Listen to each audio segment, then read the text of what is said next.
What do you think about this pardon? U.S. national security is up for sale. All of a sudden, the U.S. is not just in practice, but in name, open to business for illicit finance. Blood Money Media.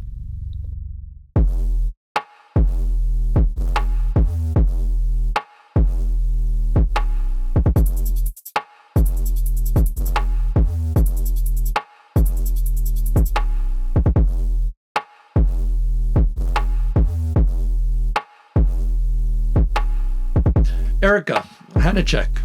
Did I say that correctly? You did. Thank you so much for joining us. Erica is the Deputy Director of the FACT Coalition, which tell us what the FACT Coalition, tell our viewers what the FACT Coalition does first. So we're a nonpartisan nonprofit, more than 100 members, some labor unions, anti-corruption organizations, environmental groups, small business organizations that are committed to combating the harmful impacts of corrupt financial practices. So a lot of my days are spent focused on making sure that U.S. policy is strong enough to make sure that dirty money can't move through the offshore financial system, whether that's in an island in the Caribbean or in our own backyard in the United States. That's great, and that's exactly why I formed Blood Money Media with the title Blood Money Media, is because there is a blood cost to illicit finance. And on that note, Erica's also the 2025 National Security Fellow at the Foundation for Defense of Democracies. So you are another way to put the things that we are looking at is threat finance, the money that moves through the financial system that poses a threat to U.S. and Western national security. Today, or yesterday, really, it was President Trump pardoned CZ, the founder of Binance. On the pardon of Changpeng Zhao, apologies if I'm mispronouncing that name, Binance has significant business interests with World Liberty Financial, the president's family's crypto company. How do you respond to the allegations from Democrats that this is a corrupt act?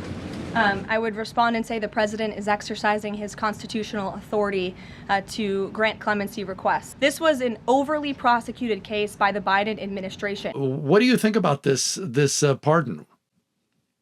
The pardon sends the message that U.S. national security is up for sale.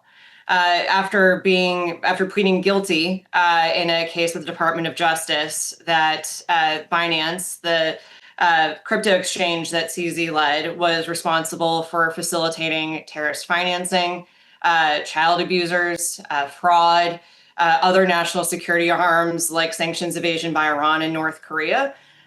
All that somehow is now forgotten after CZ took steps to not only boost the president's own crypto ventures, but then also to engage in a long lobbying campaign for his own pardon. And so it really sends a bad message for the fate of AML and anti-money laundering enforcement writ large for the United States, which is the world's largest economy and a huge global financial center. So it's a bad time to start thinking that all of a sudden the U.S. is not just in practice, but in name, open to business for illicit finance. No, why did you say up for sale?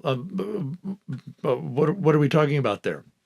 When we're talking about anti-money laundering enforcement, it's one of the most powerful tools that the United States regulators, supervisors have in making sure that we can keep illicit finance from moving through our system. So whereas we see, anti-money laundering protections in other parts of the world on the books, they might be a little bit stronger. But in practice, the United States has a really good reputation for enforcement. And that's why we saw with the Binance case a few years back, it was actually the largest enforcement action that the Financial Crimes Enforcement Network, the U.S. Anti-Money Laundering Standard Setter, has ever taken.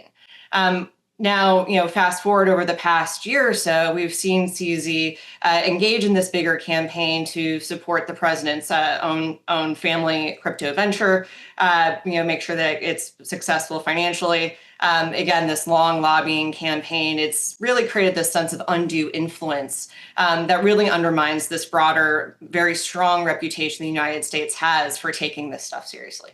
So, and one criticism of past administrations, both Democratic and Republican, has been the lack of criminal prosecutions of people at institutions. So, and that is important because the fines for banks and other other companies, those fines deter others from doing the same sort of money laundering or terror finance, handling illicit finance, because it becomes a higher risk premium for them to do that. And but without sort of criminal prosecutions of people involved, then the people themselves would often get off scot-free, and that would send a signal to others that it's okay, the company will take the fall. And yet here we have a criminal prosecution.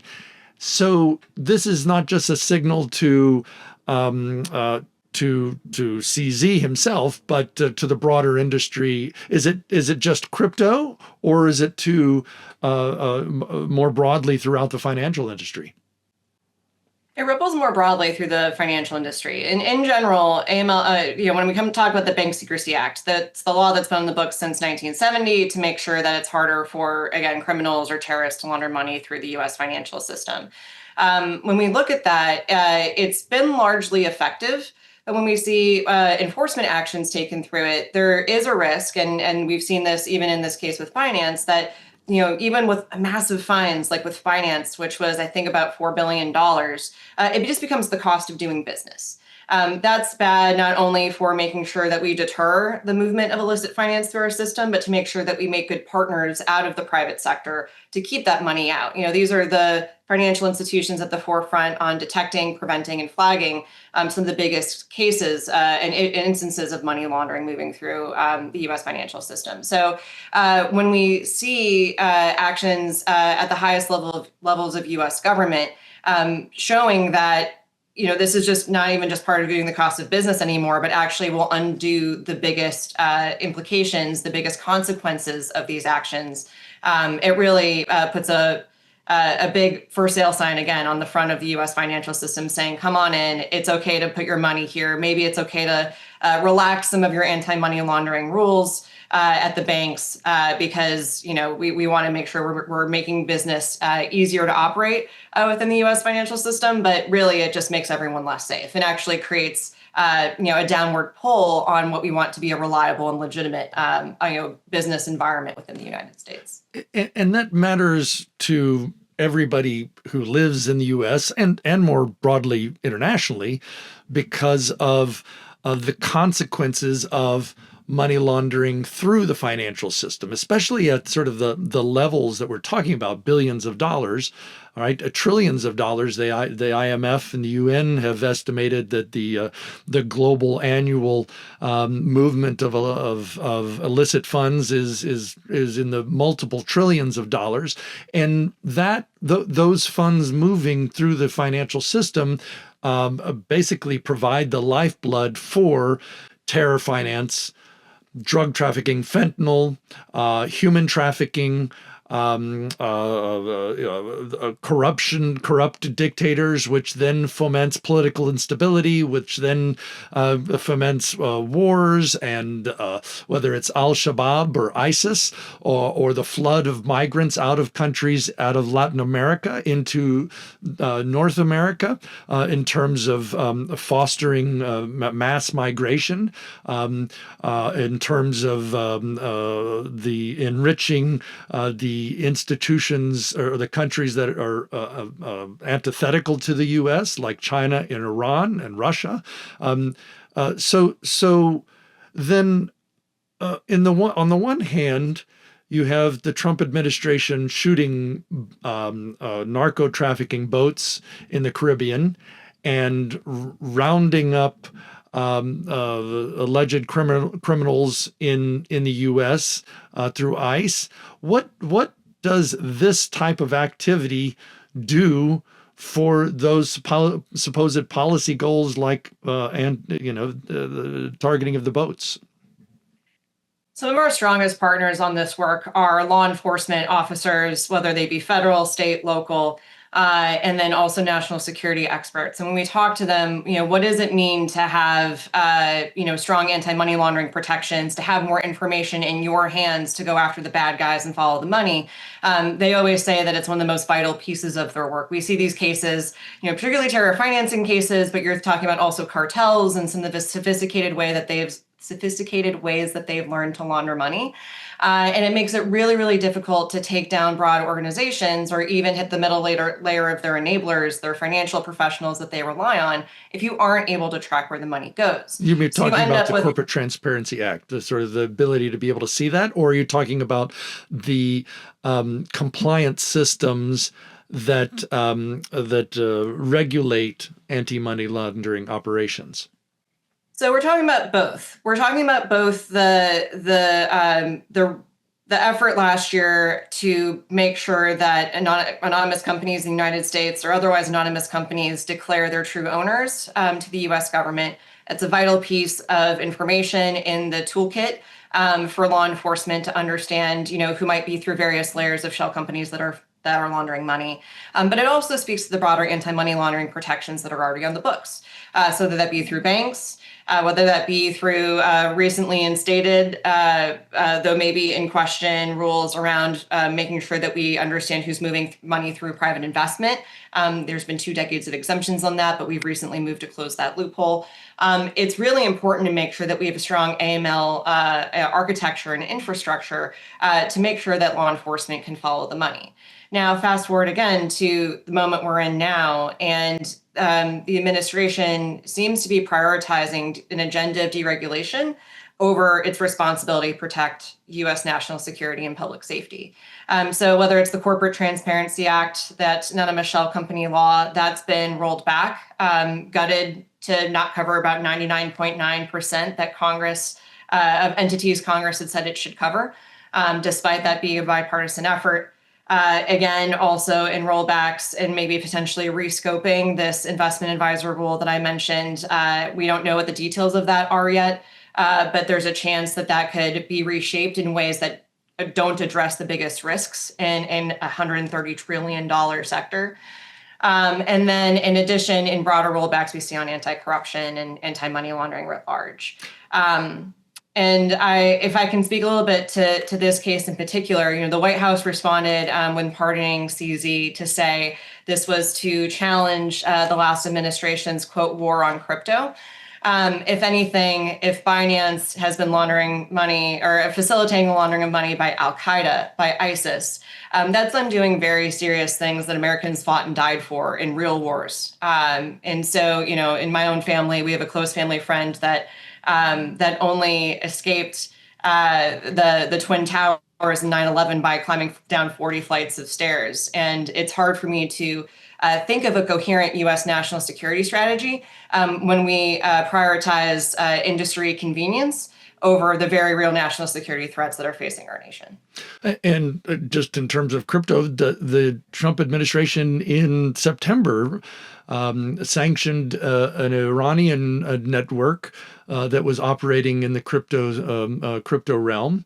And Iran has been funding Hezbollah and Hamas and the Hezbollah operations in Iraq to produce the IEDs that have killed and maimed U.S.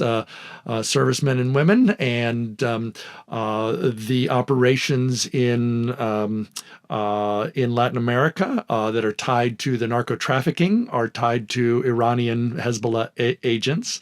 Some of them, I'm not saying all the ones that are blown up have been, but all of this, I just want to put a real fine point that we're not talking about something that doesn't affect the very lives of people on the ground across the U.S.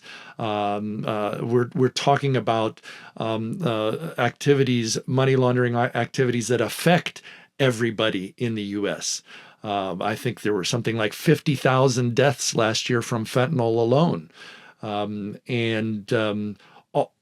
of those activities, whether it's through the crypto sphere or the traditional banking sector, they all finance or illicit finance feeds those blood activities, correct? Yes, absolutely. We see huge illicit finance networks moving money into and through the United States in pursuit of a whole range of bad activities. When we talk about the crypto space, for instance, even what Binance was accused of, there were issues of networks passing money through crypto to support Iranian and North Korean proliferation. It's considered and thought of. When we look at just this week, I think just this morning, FinCEN, the Financial Crimes Enforcement Network, just issued a financial trend analysis looking at how Iran is moving illicit finance through shell companies, through investment companies around the world, but how that's touching U.S. financial institutions and really, again, jeopardizing U.S. national security in our own backyard. The safest place for Iran to hide money should not be in the United States. Yet somehow there are cases in which that Iran has invested in commercial real estate, $500 million property in downtown Manhattan.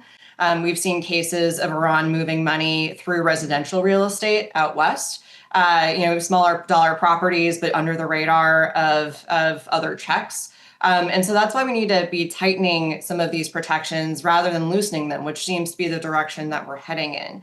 And you mentioned that, this is something that impacts, Americans, across the country. And even if national security doesn't feel like what you wake up and you're excited about in the morning, so many of us know someone that's been impacted by fraud. Fraud is actually now the largest revenue generating crime that involves money laundering into and through the United States.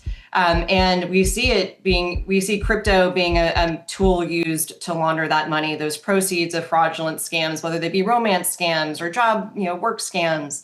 And then also they've been used to funnel money out to, let's say, East Asia or other places that these hackers are, which makes it really, really hard for law enforcement to recover those resources. So this isn't just about protecting U.S. national security, it's about protecting grandma. So it's really important that we take these steps. Yeah, I appreciate that. And coming back to the point we began with is by pardoning the former head of Binance, it is sending a signal to the rest of the financial industry, whether the crypto industry or not, and globally, even if you do get caught doing laundering money for bad actors, you can get away with it. It sends the message that U.S. laws are optional. And that's a bad message to send at a time that the U.S. is incredibly vulnerable to money laundering, that we're doubling down on some of these really important core national security issues, whether it be containing Iran, fighting the fentanyl crisis, combating the cartels. And these are things that, in taking this step, the administration is undermining its own stated priorities and, again, making Americans less safe. I think one of the things that's most important from this decision to pardon CZ is that it now undermines the credibility of the Financial Crimes Enforcement Network or other financial regulators to actually, carry the big stick and make sure that laws are being taken seriously to have these protections in place. And in particular, the U.S. is undergoing an evaluation next year by the Financial Action Task Force. That's the anti-money-laundering standard setter across the world. Its decisions carry huge impact for the stability and perceived trustworthiness of financial systems for each country. And the U.S. has traditionally scored quite well on this, mostly because it's the signal that it sends around its effectiveness, again, that we take our laws seriously and enforce them, even if the full suite of protections isn't strong. And we're in a position right now where the U.S. is rolling back things that are very necessary to us being successful in countering money laundering, for instance, the Corporate Transparency Act, at the same time that it's undermining its own effectiveness, for instance, with this pardon. And we need to make sure that, this this is a metric. The FAF evaluation and score is a metric for what the health of the U.S. financial system is. But we need to make sure that we're not sending a signal to the rest of the world that we're open to dirty money. And you're not just talking about it in an academic way. So I like to think about it in terms of central bank monetary policy, that the Federal Reserve or the ECB, they can affect interest rates and then can inject cash into an economy or slow down an economy just by the words that they use. We're going to raise inflation or targeting rates. We're going to lower them. We think inflation is too high. We think it's too low. But the reason why those comments work is because the markets believe that they will act. They will cut rates. There's credibility there. And if they lose credibility, then the markets no longer believe that the central bank will do what it says. And so then the central bank no longer has control over the economy and the finance. And I see the similarities in the way sanctions are used, penalties are used, the same way. What you're saying is if there is lack of credibility in terms of enforcement, then all of the efforts are really eroded in terms of trying to deter bad actors from using the largest and deepest financial markets in the world. I couldn't agree more. It's absolutely vital that the U.S. word is taken at its face, and that when we act in service of protecting U.S. financial norms, protecting our system from illicit finance and abuse, that carries the weight of law, that it's taken credibly. And private sector actors shouldn't be able to just wait around to the next administration to figure out if they can get off the hook, so to speak, for these enforcement actions. It shouldn't just be the cost of doing business. It should carry weight strong enough to deter illicit finance from entering our system and to make sure that our private sector partners take these obligations seriously. Erica, we could talk so much more. But I really appreciate you taking the time. You explained this very well, very succinctly, and very thoroughly. I appreciate it. Thank you so much. Thank you so much, Ian.